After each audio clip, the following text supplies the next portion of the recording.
I'm cooking my way through the 1950 edition of the Betty Crocker Picture Cookbook, and today we're making something called cheese sandwich casserole.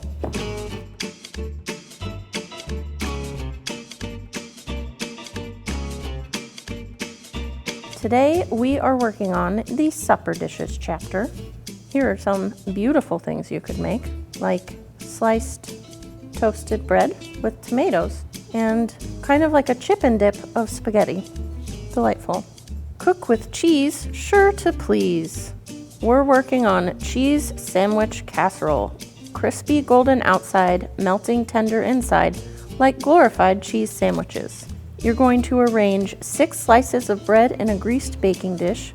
Cover that with 6 thick slices of sharp cheese. Top it with 6 more slices of bread to make sandwiches.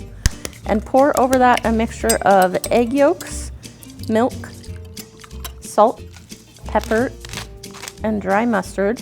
Chill that in the refrigerator until the bread softens, and then bake it until it's golden brown on top. Here is a cheese sandwich casserole. Let's try it. Since it's supposed to be a casserole made of sandwiches, I'm going to try it with a fork and knife. So you don't eat casseroles with your hands. It feels soft on the bottom and kind of crispy around the edges. Interesting. It is soft on the bottom and crispy around the edges with like a French toast texture. It needs more cheese. Why would you only put 1 slice of cheese per sandwich? More cheese, and then this would be a great little munch. I bet kids would love this. All right, thanks Betty Crocker, and thanks for joining us.